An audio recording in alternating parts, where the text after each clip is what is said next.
memberikan kebenaran firman Tuhan. Boleh jadi di dalam satu nama Yesus Kristus Tuhan. Dan setiap umat Tuhan, jemaat Tuhan yang siap merenungkan firman Tuhan dan bersama-sama katakan. Silakan duduk. Shalom. Shalom.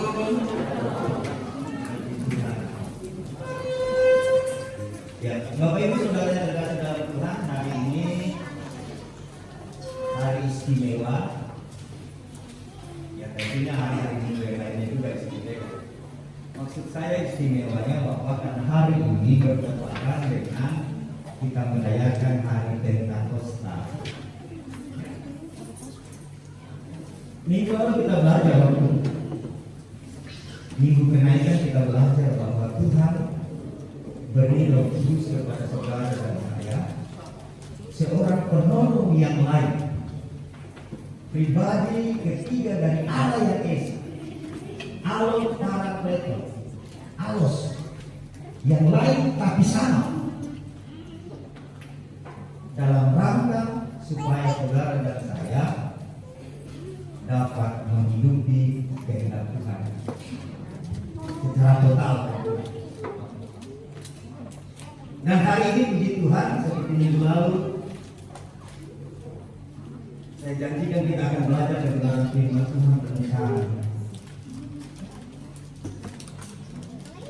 menerima Roh Kudus, baptisan Roh Kudus, dan kepenuhan Roh Kudus. Tiga istilah yang kemudian sering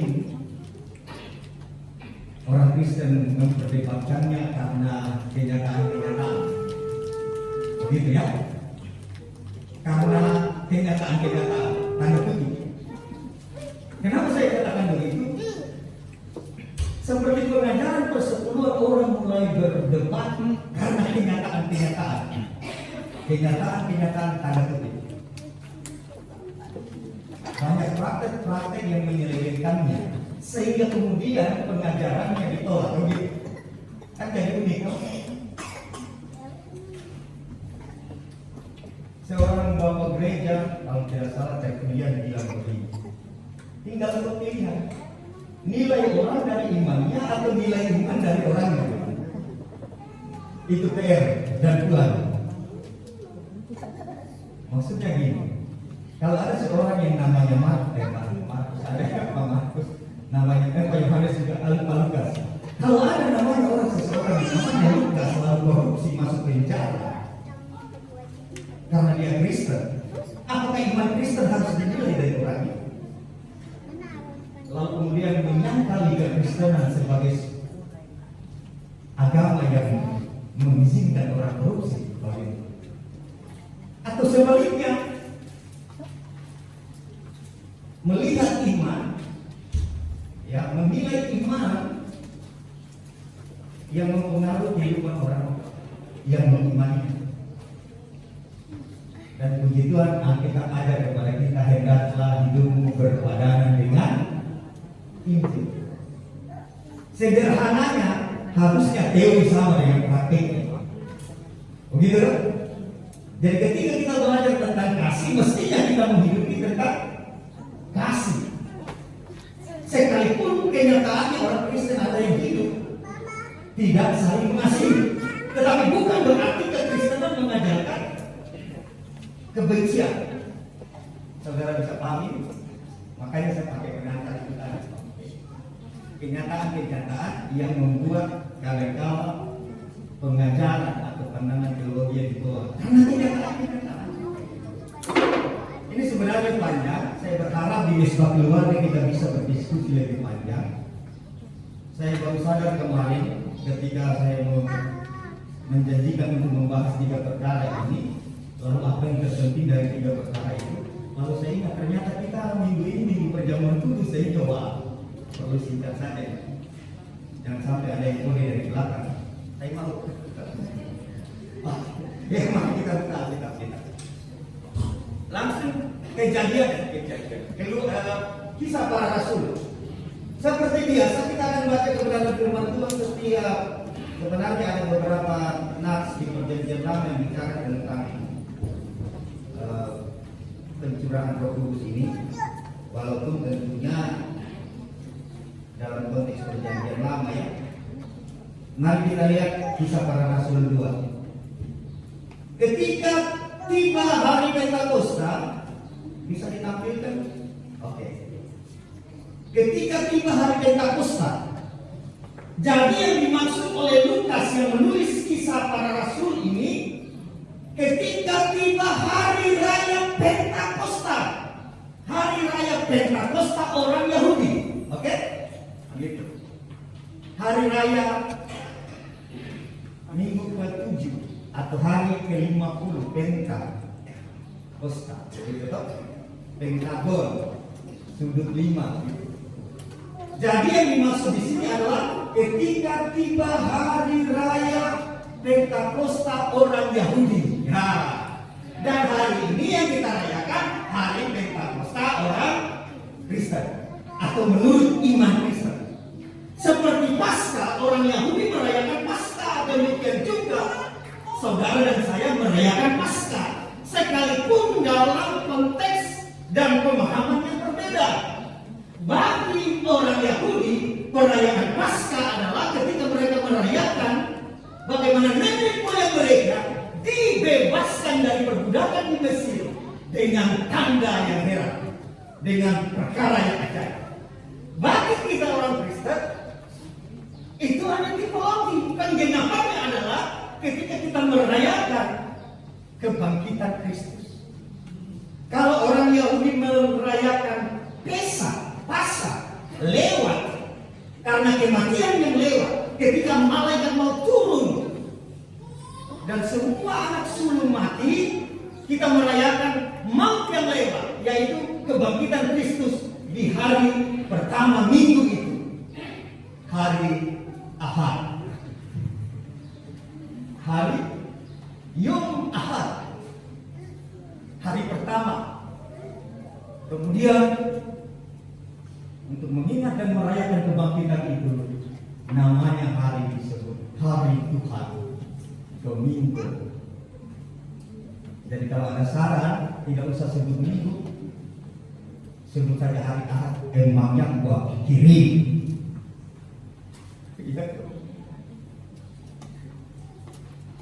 Oke? Karena ketika kita menyebut Januari, Februari, Maret, itu nama-nama dewa. Bahkan Agustus itu nama kaisar. Apakah mempengaruhi iman saudara kalau saudara menyebut hari lahir saya 1 Januari atau 5 Januari, hari dewa yang mukanya dua, menghadap ke depan dan menghadap ke belakang? April, Aphrodite. Bapak Ibu pulang dan cari tentang Dewi Aphrodite. Apakah orang yang saudara yang lahir di bulan April karena tulis bulan April lalu saudara dianggap sebagai penyembah dewa Aphrodite? Tidak tahu. Begitu. Jadi bukan soal. Jadi kalau ada usulan ganti hari Ahad, hari Minggu dengan Ahad, EGP tidak mempengaruhi iman. Amin. Kekristenan itu, iman Kristen itu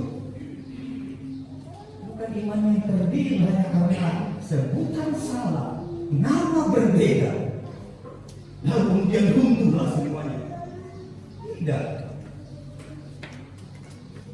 Orang boleh memanggil Allah pencipta langit dan bumi yang menyatakan dirinya di dalam Kristus dengan bebas. Oh buta, buang matua, bete manis. Apalagi kita menyembahnya di dalam Yesus Kristus. Ya, kalau ini bicara tentang penyebutan yang benar, kalau ini bicara tentang siapa bukan bagaimana, maka kemungkinan waktu orang Indonesia bilang Yesus, Ibu Tiffany akan protes, bukan Yesus, Jesus. Pak, kalau orang Yunani bilang bukan Jesus, Yesus. Lalu orang Ibrani bilang bukan Yesus, tapi Yesus. Lebih tepatnya Yehosua atau Yosua. Begitu. tapi Dia Allah yang Maha Besar. Amin. Iya, oke. Ketika hari tiba hari Pentakosta, jadi orang Yahudi 50 hari sesudah peristiwa perayaan Paskah di Jumat itu, di hari kemudian kita merayakan Paskah di hari Minggu, ya. Mereka menanti perayaan yang namanya perayaan Pentakosta.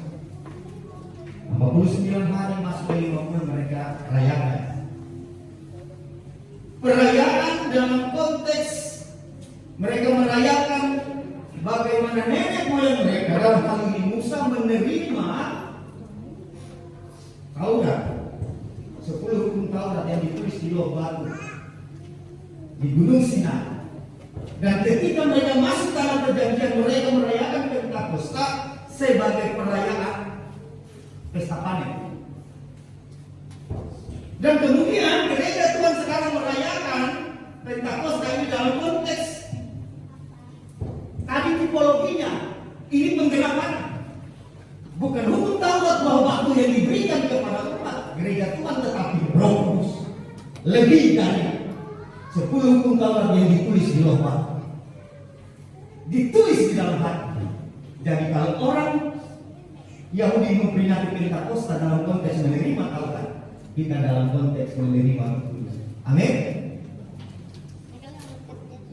Lalu di mana pesta panennya? Kalau orang Yahudi merayakan Pentakosta dalam konteks mereka merayakan panen raya karena berkat Tuhan yang melimpah. Ketika mereka di musim tuai melimpah gandum anggur, kita merayakan penuaian besar yang terjadi awal ketika Rasul Petrus berkhotbah. Ya, ketika Rasul Petrus berkhotbah di takbir akbar, sehingga berapa ribu orang bertobat? Bisa para rasulkan sama, satu tipologi, satu penggenapan. Ini janji, ini penggenapan janji. Tetapi seperti yang saya bilang, janji yang tergenapi, mengapa perjanjian baru itu penting bagi kita tanpa melupakan perjanjian lama yang adalah seluruh kita orang Ibrani, orang Yahudi. Karena perjanjian baru adalah penggenapan janji dan perjanjian lama adalah janji. Kalau hanya janji tanpa penggenapan janji, percuma. Amin. Ibu Sinta, nanti saya berikan HP baru. Dan percuma janji itu karena tidak tergenapi janji. Amin.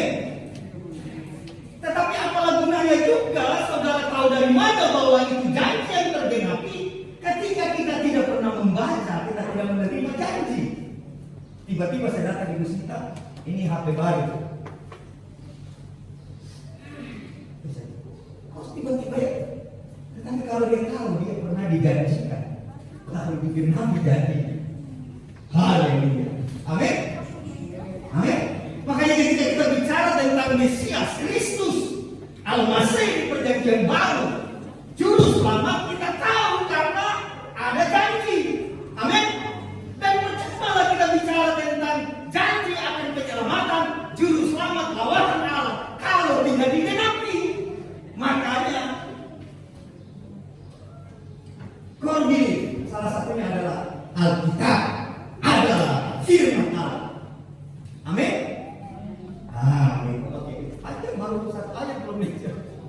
Makanya hadir di Pesta Keluarga ya, supaya kita berdiskusi lebih banyak. Oke. Ketika tiba hari Pentakosta, semua orang percaya berkumpul di satu tempat. Jadi orang-orang ini yang sedang akan merayakan Pentakosta, mereka berkumpul di satu tempat. Dan kebetulan, ya, jadi orang-orang percaya itu murid Kristus yang dikasih janji di hari Minggu itu.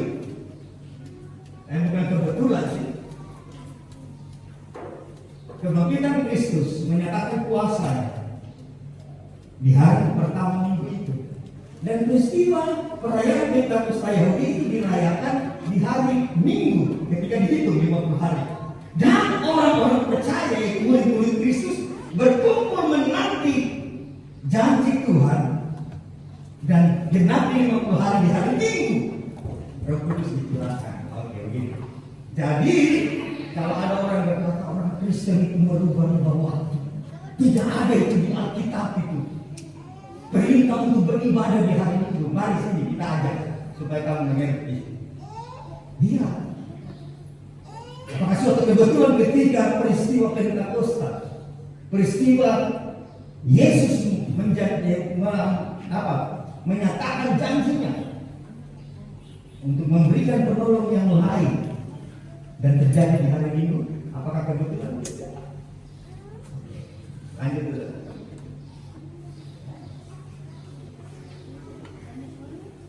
Tiba-tiba turunlah dari langit suatu bunyi seperti tiupan angin keras yang memenuhi seluruh rumah di mana mereka duduk, murid-murid Tuhan itu. Dan tampaklah kepada mereka lidah-lidah seperti nyala api yang bertebaran dan hinggap pada mereka masing-masing. Maka penuhlah mereka dengan Roh Kudus. Lalu mereka mulai berkata-kata dalam bahasa-bahasa lain. Bahasa-bahasa lain. Atau bahasa asing. Asing bagi murid. Di Markus, ya. Seperti yang diberikan oleh Roh itu kepada mereka untuk mengatakannya. Ya.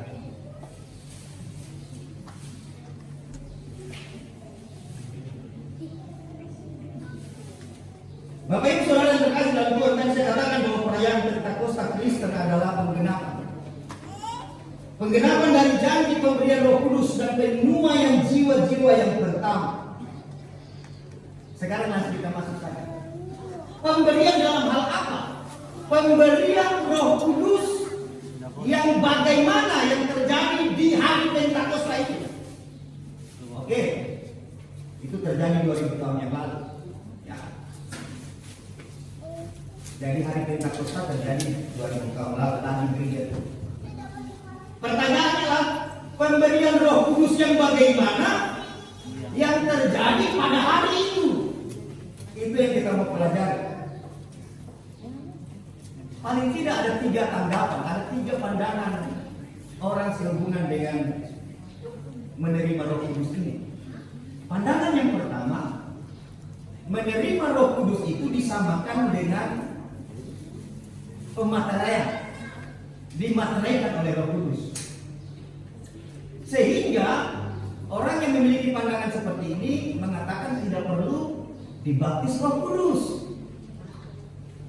karena sudah diberi Roh Kudus, dimateraikan Roh Kudus, begitu. Jadi tidak perlu.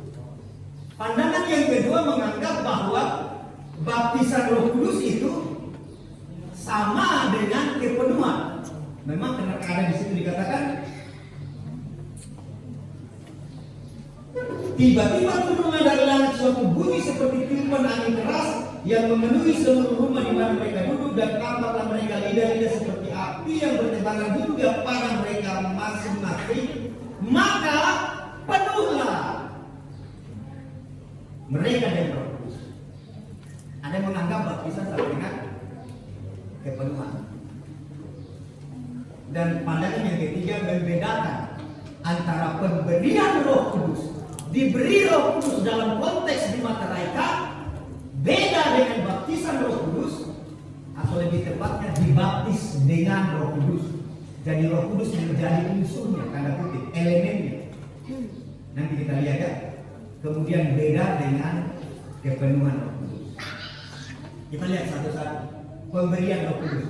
Bapak Ibu Saudara yang terkasih di dalam Tuhan, pemberian Roh Kudus itu sama. Menerima Roh Kudus dalam artian dimateraikan Roh Kudus itu terjadi waktu orang mengaku bahwa Yesus Kristus adalah Tuhan dan percaya di dalam hatinya Dia telah mati dan dibangkitkan oleh Allah. Jadi pertama kali, perhatikan ini, pertama kali orang mengaku dengan mulutnya, saya orang berdosa dan saya percaya Yesus Kristus itu adalah Tuhan dan Juru Selamatku yang sudah mati sebagai kurban yang sejati dan kemudian dibangkitkan. Pada saat itu orang menerima Roh Kudus. Amin.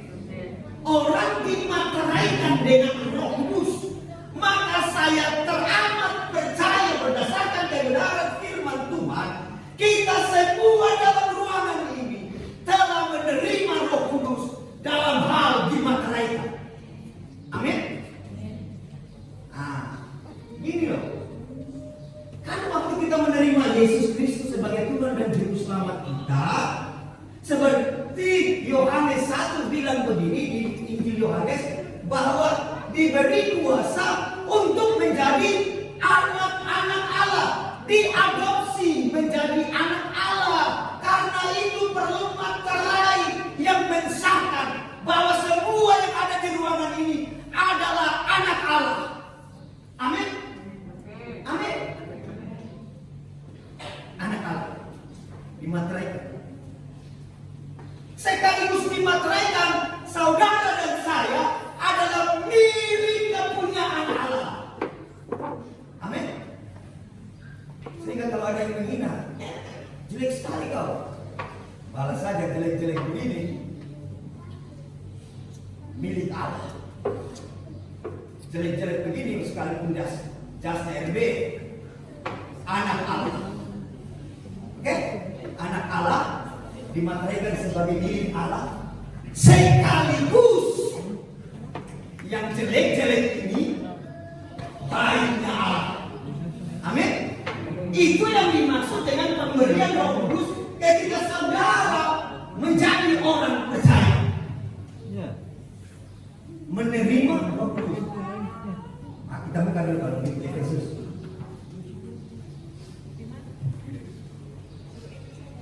Efesus pasal 1 ayat 13.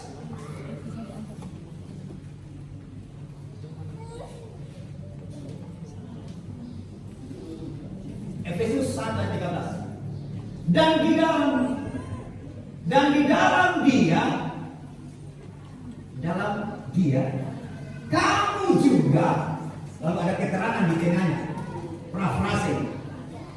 Karena kamu telah mendengar firman kebenaran, yaitu Injil keselamatan. Karena kamu sudah menerimanya. Oke? Di dalam dia kamu juga ketika kamu percaya, dalam kurung waktu kamu mengaku dengan mulutmu, waktu kau terima dengan hatimu, maka pada saat itu engkau dimateraikan, engkau distempel dengan Roh Kudus yang dijanjikannya itu. Jadi kita semua di dalam ruangan ini telah dimateraikan, telah menerima Roh Kudus, dimateraikan sebagai anak-anak Allah. Amin. Yang pertama kali sebagai miliknya gitu. Kemudian anak Allah, diadopsi. Buka lagi ayat Yohanes. Kita lihat ayatnya. Oh, Yohanes 1 ayat 12 tadi ya, tentang diberi kuasa untuk menjadi anak-anak Allah. Buka langsung Roma 8. Roma 8 ayat 16. Disahkan saudara dan saya milik Allah karena telah dimateraikan, telah menerima Roh Kudus dan dimateraikan Roh Kudus. Kemudian Alkitab bilang begini, Roh itu, Roh Kudus bersaksi bersama-sama dengan roh batin kita bahwa kita adalah anak-anak Allah.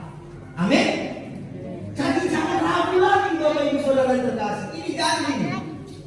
Dan kemudian selanjutnya 1 Korintus 6 ayat 19 Alkitab bilang saudara dan saya adalah baiknya Allah, baik Roh Kudus. 1 Korintus pasal 6 ayat 19.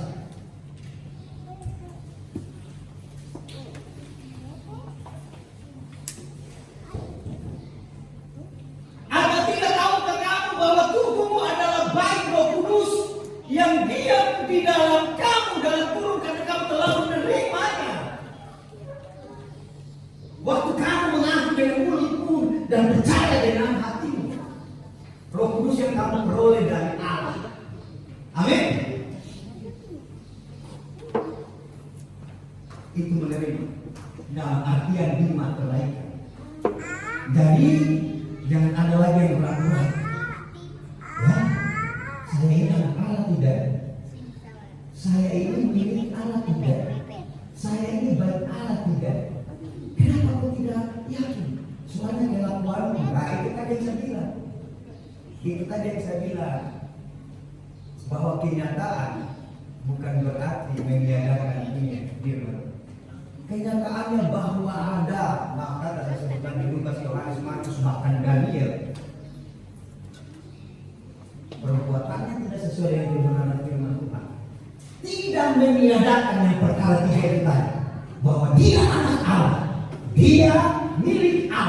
dan dia adalah bait Allah. Amin. Amin. Amin. Tapi itu tidak cukup sampai di situ. Karena bicara tentang menerima Roh Kudus dalam konteks ini, para murid juga sejak sebelum peristiwa Pentakosta, bahkan umat perjanjian lama ada. Ya, coba Bapak Ibu baca ketika Tuhan Yesus masuk di tengah-tengah mereka lalu berbicara. Tuhan Yesus bilang begini, terimalah Roh Kudus. Ya tidak?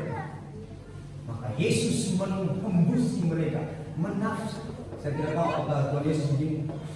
Saya mungkin dukung contoh itu mungkin menghembusi mereka. Nah, dan nafas hidup seperti ketika Tuhan Allah menciptakan Adam dan Hawa lalu diberi nafas hidup. Saya tidak tahu. Ini saya hanya mendramatisasi. Seperti Yesus juga yang membentuk, tidak ada di Alkitab. Ini dongeng cerita yang kemudian sebenarnya ada di Injil palsu. Dia mengambil tanah waktu kecil nih, lalu dia bikin burung-burung seperti itu. Ya, dia bikin. Tapi saya tipu, dia tidak ada. Dia bikin dengan tanah liat, burung lalu tipu. Begitu. Tidak ada di Alkitab, tidak ada. Itu bukan mujizat, itu penciptaan. Kalau nabi-nabi yang lain bermujizat, Yesus menciptakan karena yang memberi nafas itu, walaupun tidak ditulis di Alkitab. Oke, sudah bisa sedikit pahami tentang menerima Roh Kudus. Sekarang pertanyaannya adalah, lalu bagaimana dengan peristiwa Pentakosta? Bagaimana dengan peristiwa Pentakosta? Saya hanya mau bilang singkat saja, nanti kita diskusikan. Peristiwa Pentakosta itu adalah merupakan penggenapan nubuat yang dinyatakan oleh Yohanes Pembaptis bahwa aku membaptis kamu dengan air. Perhatikan, aku membaptis engkau dengan air. Oke? Saya membaptis kamu dengan air. Dia, Yesus, akan membaptis kamu dengan Roh Kudus. Baptisan air, pelakunya, agennya manusia, Bapak Pendeta. Oke? Imam. Kalau di gereja Katolik, kaum tertahdis. Oke? Yang menerima umat orang percaya. Lalu unsur elemennya air. Oke? Baptisan Roh Kudus yang membaptis siapa? Yesus. Jadi Yesus seperti Bapak Pendeta yang membaptis gerejanya dan dicelupkan di dalam elemen unsur yang namanya Roh Kudus. Maka yang lebih tepat dibaptis dalam Roh Kudus seperti dibaptis dalam air. Amin. Bisa tanggapi? Yohanes bilang begitu. Makanya Tuhan Yesus dalam pertemuan terakhir sejenak dia akan naik ke surga, dia ungkapkan kembali hal ini di dalam Kisah Para Rasul 1. Naik ke atas. Ayatnya yang keempat saya baca. Pada suatu hari ketika ia makan bersama-sama dengan mereka, ia melarang mereka meninggalkan Yerusalem dan menyuruh mereka tinggal di situ menantikan janji Bapa. Lihat, sebutan yang lain dikatakan janji Bapa. Demikian katanya, telah kamu dengar daripadaku, ya, sebab Yohanes membaptis dengan air, tetapi tidak lama lagi kamu akan dibaptis dengan tidak lama lagi. Dan tepat 10 hari kemudian peristiwa itu terjadi. Maka saya mau bilang kepada Bapak Ibu Saudara yang terkasih di dalam Tuhan, peristiwa Pentakosta, kalau kita mau bicara peristiwa Pentakosta, penekanannya adalah penggenapan nubuatan Yohanes dan yang terutama penggenapan janji Tuhan Yesus bahwa Dia akan membaptis gerejanya dengan Roh Kudus. Amin. Amin. Ya. Begitu.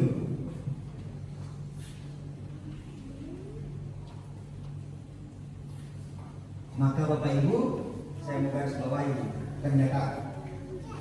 Sekali lagi saya ulang. Dengan demikian, hal diterimanya atau turunnya Roh Kudus dalam peristiwa Pentakosta itu fokusnya adalah baptisan Roh Kudus. Menerima Roh Kudus dalam artian dibaptis dengan Roh Kudus, dibaptis dalam Roh Kudus karena Tuhan Yesus yang janji. Amin. Amin. Maka kalau tadi semua yang ada dalam ruangan ini telah menerima Roh Kudus dalam artian dimateraikan sebagai milik Allah, menjadi anak-anak Allah, menjadi baiknya Allah, semua. Amin. Tapi dalam hal dibaptis dengan Roh Kudus itu hal yang lain. Ya. Oke, baca ulang lagi ya. Jadi ayat 4 ya tadi. Maka penuhlah mereka dengan Roh Kudus. Penuh dengan Roh Kudus di situ. Itu bicara tentang baptisan Roh Kudus. Nanti kita lihat lagi tentang kepenuhan. Dan saya akan bedakan saja penuh Roh Kudus itu termasuk kata ini disamakan dengan baptisan. Nanti bagaimana dengan kepenuhan? Karena Rasul Paulus suruh hendaklah kamu selalu senantiasa ulang-ulang terus menerus penuh dengan Roh Kudus. Yang ini yang bagaimana? Itu yang ketiga nanti. Ini yang dulu yang baptisan. Oke. Pada suatu hari ulang dia bisa pada Rasul 2 tadi ulang. Naik baju kembali. Kisah 2 ayat 4. Maka penuhlah mereka dengan Roh Kudus. Ayat itu bicara tentang baptisan. Ya. Karena janji Yesus membaptis gerejanya, umatnya pada saat itu dengan Roh Kudus. Baptisan Yohanes, baptisan air, unsurnya, elemennya adalah air. Baptisan Roh Kudus, elemennya adalah unsurnya adalah Roh Kudus. Agen pembaptisnya, pelakunya Yesus yang menerima gereja.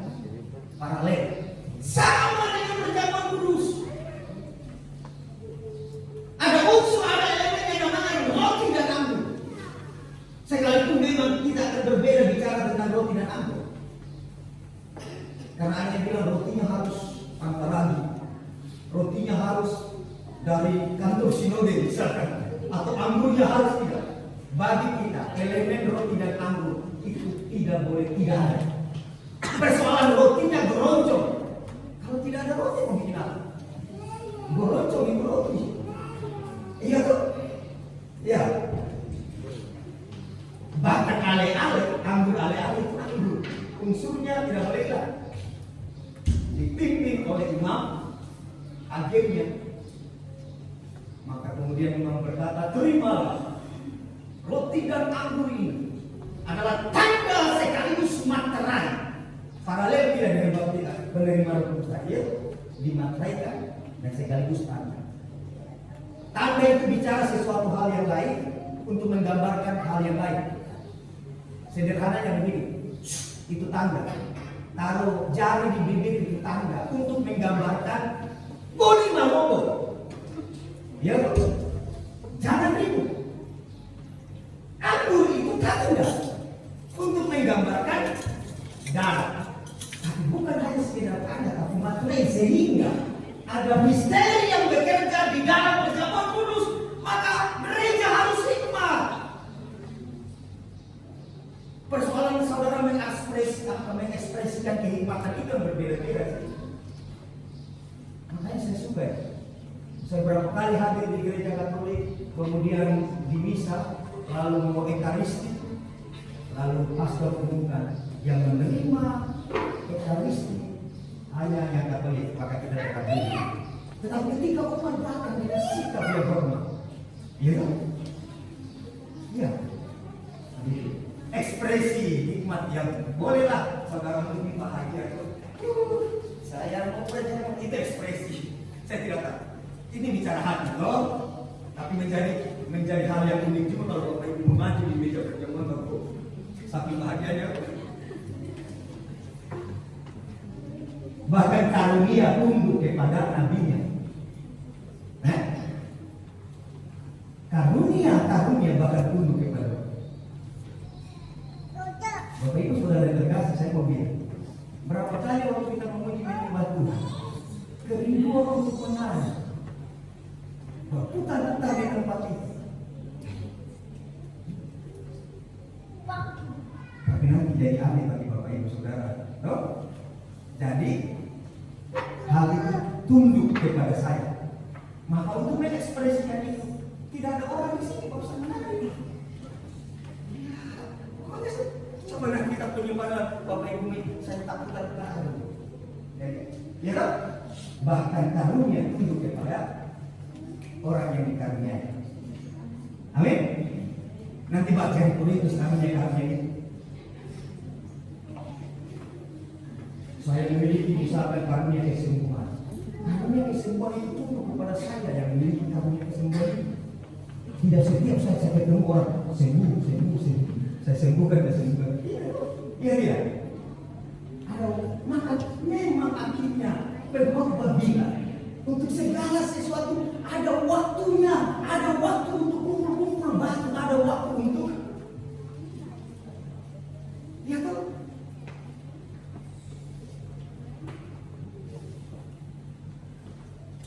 Oke. Maka penuhlah mereka dengan Roh Kudus, lalu mereka mulai berkata-kata. Nah itu. Dan baptisan Roh Kudus, tanda yang bisa diindera oleh mata dan telinga adalah bahwa para murid, para rasul pada saat itu bukan hanya 12 ya. Satu sudah mati diganti, lalu murid yang lain ada lapis 70, lapis 120. Nah, berkata-kata dalam bahasa lain, bahasa asing bagi mereka, tapi tidak asing bagi pendengar. Bapak Ibu baca selanjutnya. Lalu kemudian orang berdebat bahasa roh. Ya, sebenarnya tidak terpakai bahasa roh, bahasa lidah atau glossalia. Bahasa Inggris lidah apa? Ya itu. Apa? Ya lali. Ya. Dosa. Mereka berkata-kata dengan bahasa lain, tapi yang mendengarnya bukan bahasa asing, bukan bahasa lain. Karena firman Tuhan bilang di kita ayat Markus.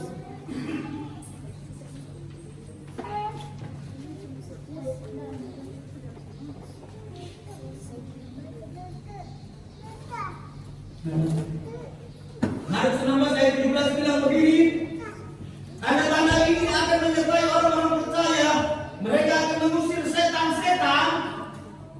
Orang percaya yang usir setannya, bukan setan yang usir orang percaya. Makanya Bapak Ibu kalau di kamar mandi, kalau takut bertobat, ya toh? Iya tidak? Takut boleh, asal jahil ketakutan. Wih, berdiri beribadah, darah Yesus berkuasa. Oke. Lalu Alkitab bilang apa? Mereka akan berbicara dalam bahasa-bahasa yang baru bagi mereka. Oke? Jadi pada saat itu mereka mulai berbahasa asing. Dan tidak perlu diterjemahkan karena orang yang mendengar nanti baca selanjutnya mengerti. Yang orang Arab mengerti bahasa Arab. Oh, dia orang berbahasa Arab. Ya. Lalu bagaimana dengan bahasa roh yang dipraktikkan gereja sekarang? Itu bahasa roh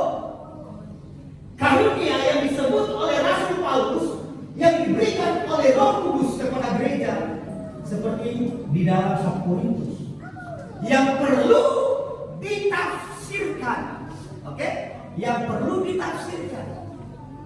Sehingga bahasa-bahasa baru, bahasa-bahasa lain yang dimaksud di sini, entahkah itu dimengerti seperti yang disebut di Kisah Para Rasul atau yang disebut di Surat Korintus. Sama-sama. Satu perlu penafsiran. Tapi yang terutama Bapak Ibu Saudara yang terkasih dalam Tuhan, dalam peristiwa Pentakosta, bahkan dalam karunia-karunia Roh Kudus dalam bentuk bahasa roh, lebih utamanya dipakai untuk memuliakan Tuhan, berisi puji-pujian, berisi doa kepada-Nya. Karena tidak ada sejarah dalam gereja waktu peristiwa Pentakosta ini, Petrus yang tidak tahu bahasa Arab, tidak tahu bahasa Mesir atau tidak tahu bahasa Cina, katakan, karena ada orang Chinese ada di situ sehingga dia mampu berbahasa Chinese. Lalu Tuhan pakai dia di mana-mana, karunia itu dipakai, lalu dia berbahasa. Dari mana? Bagaimana? Bukan tidak. Tetapi yang inti, yang isi di dalam bahasa mereka, mari kita buka Alkitab. Nah, mari kita lihat ya.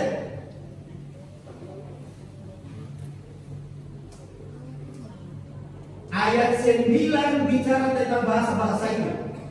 Waktu yang media Eliam, penduduk Mesopotamia di Irak sana, Iran, Yudea, Kapadokia,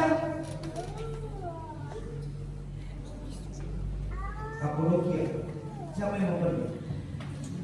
Pontus dan Asia, Firgia dan Pamfilia, Mesir, bahasa Kopti. Oke, dan daerah-daerah Libya yang kurang lebih di Mesir sana, di Mesir Utara, di Afrika Utara, yang berdekatan dengan Kirene, pendatang-pendatang Roma, baik orang Yahudi maupun pendengar agama Yahudi, orang Kreta bahkan menyeberang ke pulau sebelah di Laut Tengah, Pulau Kreta, orang Arab. Kita mendengar mereka berkata-kata dalam bahasa kita sendiri, dalam dialek, dalam logat kita sendiri. Apa isinya? Isinya adalah tentang perbuatan-perbuatan besar yang dilakukan Allah.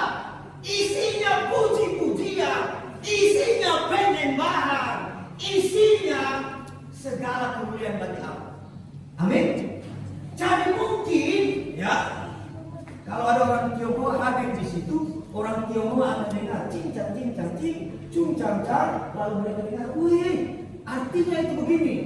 Terpujilah Allah yang maha besar, yang telah memperkenankan umatnya berjalan di tanah kering, yang membuat air terbelah. Gitu, isinya itu. Maka waktu kita beribadah lalu ada orang berbahasa lidah, Rasul Paulus bilang begini, saya ini berdoa dengan akal saya. Akal bisa saya catat, tulis, Bapa kami yang di surga, dikuduskanlah namamu, datanglah kerajaanmu, dan seterusnya. Karena saya mengingatnya, mempelajari artinya, bukan hanya sekedar hafalan, tetapi saya berdoa juga dengan rohku. Jadi doa dengan bahasa roh. Aku menyanyi dengan akalku, saya hafal itu lagu-lagu, bahkan saya sadar juga kadang-kadang saya sikat saja sekalipun saya kata bola-bola selalu.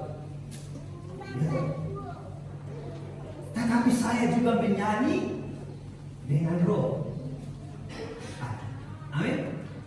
Jadi saya teramat yakin ketika mereka berbahasa-bahasa Mesir, Kapadokia, Elam dan seterusnya, bukan dalam rangka mereka berbicara bagaimana harga cabai ringin sekarang, $2 di pasar. Tidak begitu. Iya. Karena itu mereka akhirnya peristiwa ini menjadikan orang-orang yang hadir dari rupa-rupa daerah, rupa-rupa belahan bumi, karena mereka akan datang merayakan Pentakosta, karena mereka beragama Yahudi, baik secara keturunan darah Yahudi maupun beragama Yahudi, artinya bukan orang Israel tetapi mereka percaya. Ya, itu membuat mereka takjub. Dan kemudian ketika Rasul Petrus berkhotbah, orang-orang di jamaah hatinya dan mereka berkata, apa yang harus kami lakukan, bro? Lalu Rasul Petrus bilang begini, bertobat, bila diberimu dibaptis, maka engkau akan menerima karunia Roh Kudus. Jadi baptisan Roh Kudus itu dengan tanda-tanda yang bisa dilihat dengan mata dan indera yang paling tanda awal. Bahasa roh tujuannya adalah pengalaman rohani pribadi saudara dan saya dengan Tuhan. Dalam rangka apa? Dalam rangka menguatkan iman saudara dan saya, supaya kita bisa semakin dapat melaksanakan tanggung jawab kita. Yang mana tanggung jawab kita? Ketaatan. Dan di dalam ketaatan salah satunya adalah pemberitaan kabar baik. Amin. Maka saya katakan kepada saudara, baptisan Roh Kudus dialami oleh seseorang sekali seumur hidup. Menerima Roh Kudus dalam hal dimaknaikan sebagai alam milik Allah, baik Allah, dibaptis Roh Kudus. Oke, yang ketiga. Lanjut sekarang yang ketiga, karena kita masuk ini. Dari Bapak Ibu itu mengenai bahasa roh sedikit kita bahas lagi ya ini yang bisa diindera. Makanya Bapak Ibu ketika Petrus datang di rumah Kornelius orang Yunani, seorang perwira, seorang centurion, pemimpin pasukan 100, komandan kok. Lalu ketika Petrus berkhotbah, Petrus menjelaskan firman Tuhan, lalu mereka mengalami peristiwa Pentakosta. Maksudnya peristiwa yang seperti bukan Pentakosta yang terjadi yang dialami. Mereka melihat apa itu? Mereka berbahasa lain itu. Sehingga pengakuan iman gereja Betel Indonesia dikatakan tanda awal orang dibaptis Roh Kudus adalah berkata. Sesudah itu tinggal saudara boleh mengubarkan karunia itu. Seperti Rasul Paulus bilang kepada Timotius, ubarkanlah roh yang ada padamu yang kau terima melalui perbuatan dan beriman. Jadi ternyata karunia itu perlu. Itu dulu. Yang ketiga kalau begitu, selanjutnya yang ketiga. Ada yang terpenting selanjutnya. 1, 2 penting, 3 penting. Bukan terpenting. Kalau terpenting berarti 3 lebih dari yang 1, 2 bukan. Penting. Yang ketiga ini yang penting lagi berikutnya. Kepenuhan ya, penuh dengan Roh Kudus. Sekalipun penuh dengan Roh Kudus di Pentakosta itu bicara tentang baptisan, tetapi kepenuhan yang saya maksud di sini sebagaimana yang di dalam Efesus 5 ayat 18. Oke. 2 ayat terakhir. Efesus 5 ayat 18.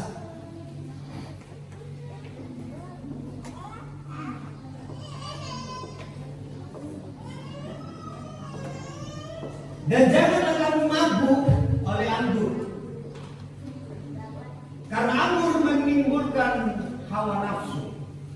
Tetapi hendaklah kamu penuh dengan Roh Kudus, dipenuhi dengan Roh Kudus. Ini suatu peristiwa yang selalu harus ada dalam hidup orang percaya. Karena itu tadi saya bilang, faktanya orang dibaptis Roh Kudus, kemudian dia menerima karunia Roh Kudus, lalu jadi batu sandungan. Itu fakta. Iya, oke. Karena ini bicara karunia, tetapi Efesus 5 ayat 18 ini bicara karakter. Penuh dengan Roh Kudus. Maka hendaklah kamu penuh dengan Roh Kudus. Ini bicara tentang hendaklah kamu dipimpin senantiasa oleh Roh Kudus. Hendaklah kamu selalu hidup oleh Roh Kudus. Galatia pasal 5, sehingga akan melahirkan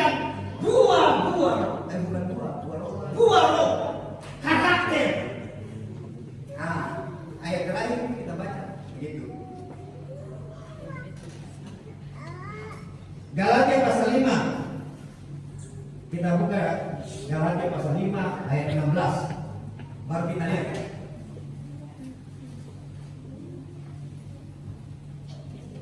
Karena bisa jadi orang berkarunia tapi ditolak. Ya toh? Datang samping Tuhan Yesus baru oleh kita. Tuhan, yang saya sudah bermujizat demi nama-Mu. Lalu datang ada orang dari belakang. Tuhan Yesus, kan saya sudah menyembuhkan orang sakit demi nama-Mu. Menyebutkan daftar karunia-karunia.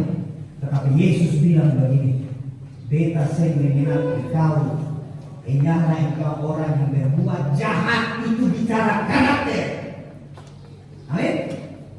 Maka firman Tuhan bilang ini, hendaklah hidupmu berpadanan dengan Injil. Teorinya harus sama dengan prakteknya. Amin. Maksudku ialah hiduplah oleh Roh. Itulah kenapa Rasul Paulus bilang ulang-ulang, hendaklah kamu dipenuhi, dipimpin sedemikian oleh Roh Kudus. Kenapa? Karena dengan demikian, ketika engkau mengalami terus dipenuhi oleh Roh Kudus, kamu tidak akan menuruti hawa nafsu dagingmu. Amin. Baca terus.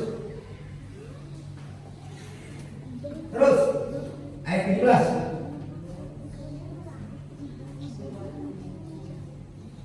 Sebab keinginan daging berlawanan dengan keinginan roh. Apa yang dimau Roh Kudus itu berlawanan dengan apa yang dimaui oleh dirimu, nafsumu, keinginan dagingmu. Keinginan roh berlawanan dengan keinginan daging, karena keduanya bertentangan sehingga kamu setiap kali tidak melakukan apa yang kamu kehendaki. Lanjut disebut kemudian.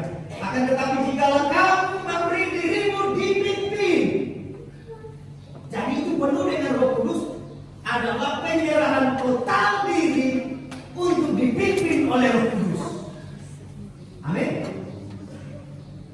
Maka kamu tidak akan dibawa hukum Taurat dan seterusnya. Baca lagi terus. Terus.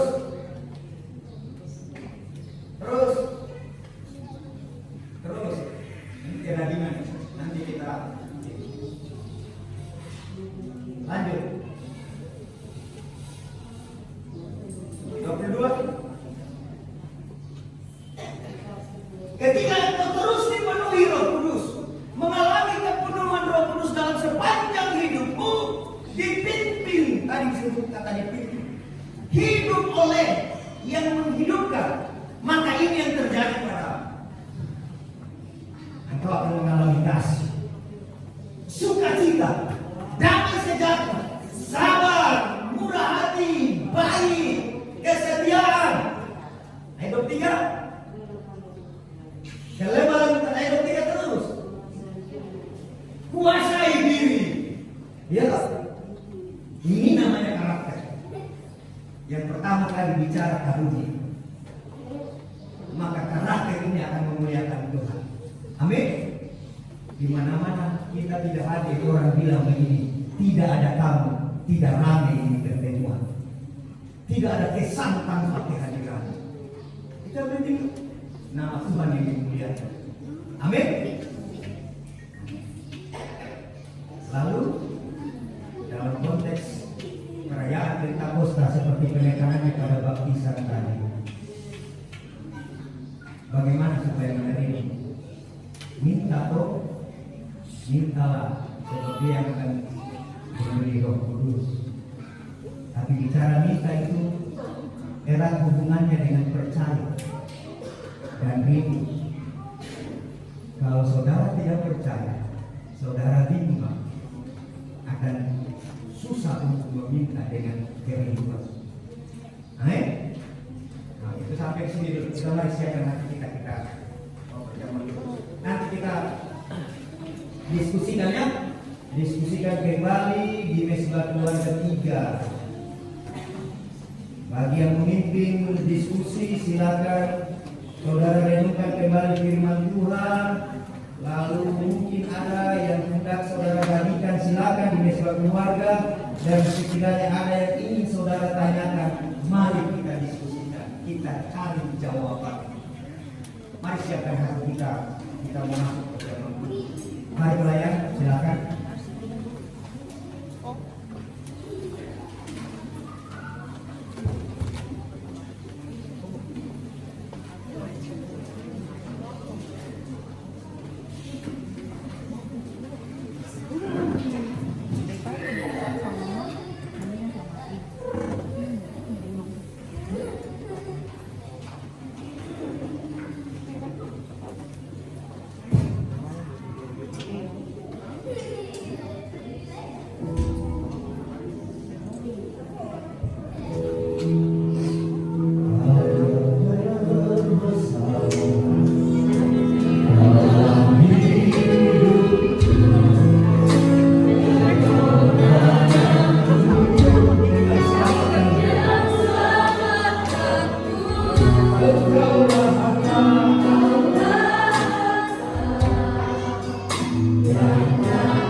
Persekutuan kami dengan tubuh dan darah, persekutuan kami dengan umat Tuhan di seantero muka bumi, di sepanjang sejarah, melalui sakramen perjamuan kudus ini. Kuduskan maut dan ampun yang biasa ini dipisah secara khusus, melayang menjadi materai dan tanda persekutuan kami dengan tubuh dan darah. Kami yang akan menerima sakramen perjamuan kudus ini mengarahkan pandangan kami dengan keberanian iman. Kami percaya Tuhan yang telah melayani kami. Karena kami semua telah menerima sakramen baptisan kudus, mati dibangkitkan bersama Engkau, dan sekarang kami akan menerima sakramen perjamuan. Layakkanlah hamba-Mu ini untuk menjadi pelayan, dan setiap jemaat Tuhan kami semua boleh menerima rahmat daripada-Mu. Kuasa yang bekerja secara misteri, yang melampaui segala akal pikir manusia, tiada dapat dijangka biar amin bekerja di tengah kami umat yang beriman. Dalam nama Tuhan Yesus, Dia terbesar dalam hidupku, permohonanku yang sangat tentu, engkau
Sebab apa yang telah kuteruskan kepadamu telah aku terima dari Tuhan Yesus, yaitu bahwa Tuhan Yesus pada malam waktu yang diserahkan, yang mengambil roti dan sesudah itu yang mengucap syukur atasnya, yang memecah-mecahkan roti itu dan berkata, inilah tubuhku yang diserahkan bagi kamu, perbuatlah ini menjadi peringatan akan aku. Demikian dia bersabda. Sebab setiap kali kita makan roti ini, kita memberitakan kematian Tuhan, kebangkitannya, kenaikannya ke surga, pencurahan Roh Kudus dan kenaikan datangnya kembali kelak. Karena itu mari saudara yang terkasih dalam Tuhan Yesus, nyatakanlah imanmu. Ada dan kau sungguh-sungguh berkata bahwa roti ini adalah tanda dan sekaligus materai persekutuan.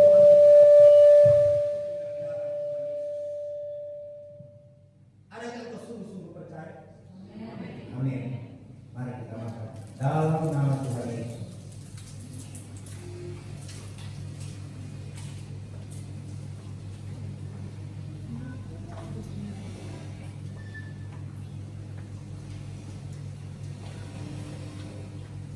Mari kita mengangkat cawan. Demikian juga yang mengambil cawan sesudah makan lalu berkata, cawan ini adalah perjanjian baru yang dimateraikan oleh darahku. Perbuatlah ini setiap kali kamu meminumnya menjadi peringatan akan aku. Demikian Tuhan Yesus bersabda. Sebab setiap kali kita minum cawan ini, kita memberitakan kematian Tuhan sampai Ia datang. Karena itu mari nyatakanlah imanmu. Adakah kau sungguh percaya bahwa cawan yang atasnya kita ucapkan syukur ini adalah tanda dan materai persekutuan kita dengan darah yang bercurah, darah Kristus Yesus? Adakah sungguh kau percaya? Amin. Mari minum dalam nama Tuhan Yesus. Haleluya.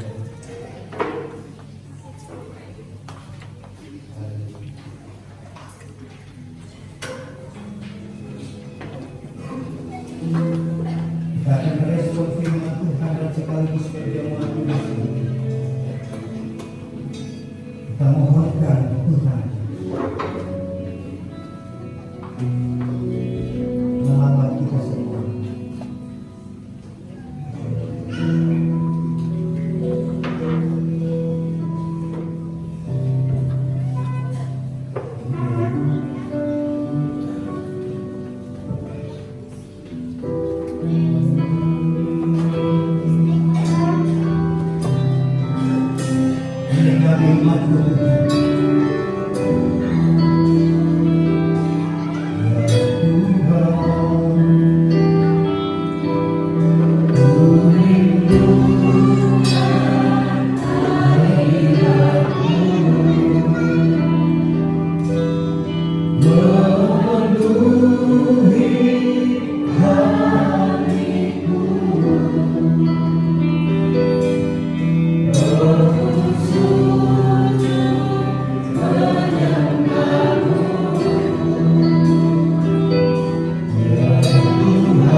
Tuhan. Terima kasih untuk segala apa yang Tuhan berikan, yang Tuhan lakukan, yang Tuhan kerjakan yang di sini. Saat ini kami akan memberikan persembahan. Tuhan memberkati kami semua untuk dipakai pekerjaan di tempat ini, di mana saja untuk hormat bagi nama-Mu. Terima kasih Tuhan, kami berkumpul di dalam nama Tuhan kami. Haleluya. Amin.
Shalom, Bapak Ibu Saudara yang terkasih, kita akan melakukan penyampaian dimulai dengan yang berulang tahun.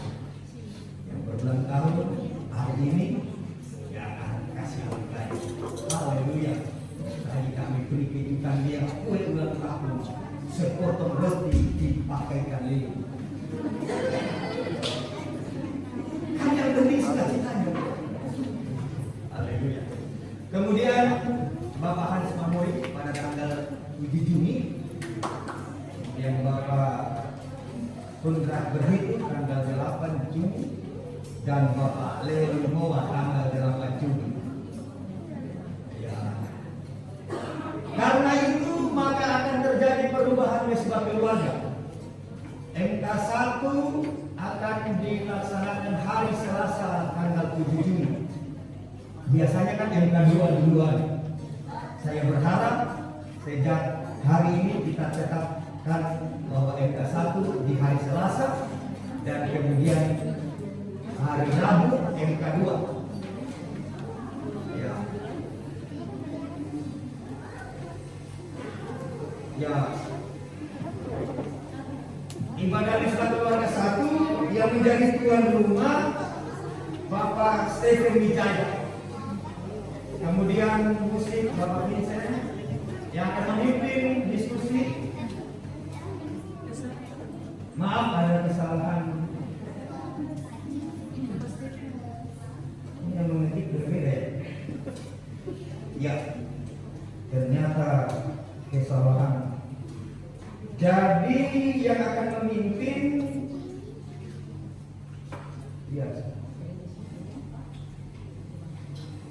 Saudari Angela, Firman Ibu Sinta, musik Bapak Stephen, dan sekaligus menjadi tuan rumah.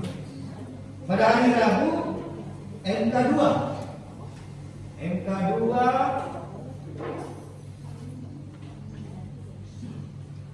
hari Rabu.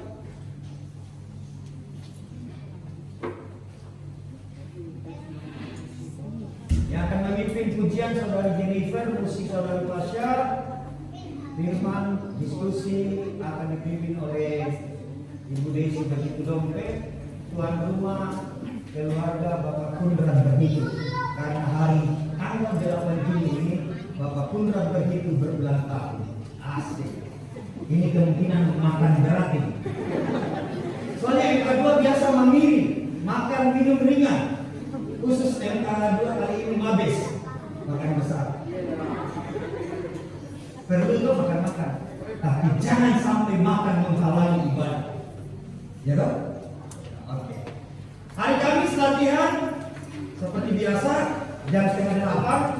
Minggu depan kita akan dipimpin beribadah oleh Pastor Mahori, singer saudari Angela, saudari Jennifer, musik Bapak Stephen Wijaya, Bapak Vincent Wijaya, saudara Beres Komisu, saudari Pasha Mantong, LCD, saudari Cecilia Mantong.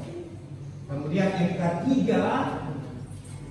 Jumat tanggal 10 Juni. Nah, ini MK3 ini akan perlu penegasan. Karena kita sudah diberikan rahmat oleh Tuhan sedemikian sehingga tahun ini kita boleh beribadah berjumpa secara tatap muka langsung, walaupun dekat dengan protokol kesehatan. Khusus pun MK3 perlu dipikirkan untuk kembali. Jangan offline terus, offline juga lah. Ya, jadi saya berharap MK3, karena saya juga anggota MK3 ya. Anggota MK3 untuk mengadakan ibadah 1 bulan paling tidak 2 kali kita ketemu secara langsung. Ya, yang tadi digirim di rumah, waktu itu ada usulan seperti itu. Tetapi kalau bisa, sebagaimana MK1 dan MK2 terpusat di rumah doa. Tinggal kita gilir siapa yang menjadi tuan rumah, sponsor untuk menyediakan snack. Ya, karena snack itu juga termasuk penyemangat untuk beribadah. Ibadah. Ya. Saya berharap yang lebih penting adalah perjumpaan. Ya, perjumpaan itu yang paling penting. Mengapa? Jangan berpasir di luar. Gereja Tuhan mula-mula itu mereka hidup dalam kesehatan yang bertekun dalam pengajaran rasul-rasul dan selalu hidup dalam kebersamaan. Oke. Sabtu 11 Juli ibadah pemuda remaja seperti biasa, ya. Tanggal 11 Juni ibadah pemuda remaja. Hari ini kembali saya menyampaikan bahwa kurang lebih minggu depan, 2 minggu depan, tempat kita akan dipakai untuk tim, ada satu tim yang menerjemahkan Alkitab dalam bahasa daerah kurang lebih 9 sampai 10 hari. Karena itu Bapak Ibu Saudara yang terkasih, selain dukungan tempat, saya berharap Bapak Ibu juga mendoakan supaya lewat kegiatan ini, upaya-upaya penerjemahan ini, ada jiwa yang boleh dibawa kepada Tuhan. Kita bersyukur ada beberapa orang yang berpercaya, tapi mereka mau terlibat karena mereka bisa bahasa daerah. Itu penting. Itu saja. Kemudian bagi yang baru pertama kali hadir, ya, selamat datang, berjumpa, beribadah bersama. Demikian pengumuman. Tuhan Yesus memberkati. Mari kita bangkit berdiri, kita akan akhiri ibadah kita. Haleluya.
kemuliaan hanya bagi Tuhan.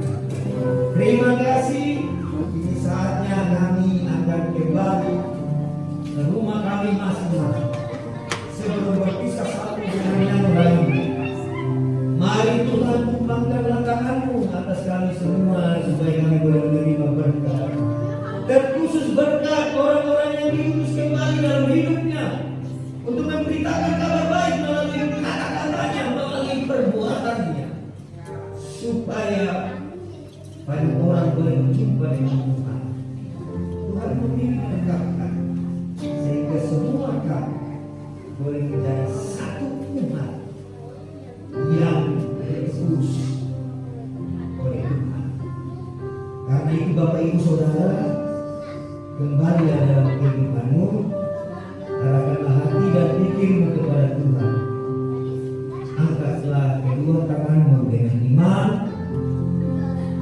Terimalah kasih karunia damai sejahtera yang bersumber dari Allah Bapa Pencipta langit dan bumi. Kasih karunia damai sejahtera yang melampaui akal pikir manusia yang dinyatakan di dalam cinta kasih Yesus Kristus Tuhan dan di dalam persekutuan Roh Kudus. Kasih karunia damai sejahtera rahmat itu tercurah atas kita semua hari ini, bahkan sampai Tuhan datang kali kedua. Di dalam berkat Allah Bapa, Putra dan Roh Kudus, dalam nama Tuhan Yesus. Dan setiap kita yang berkati Tuhan, mari bersama-sama katakan dengan iman. Amin.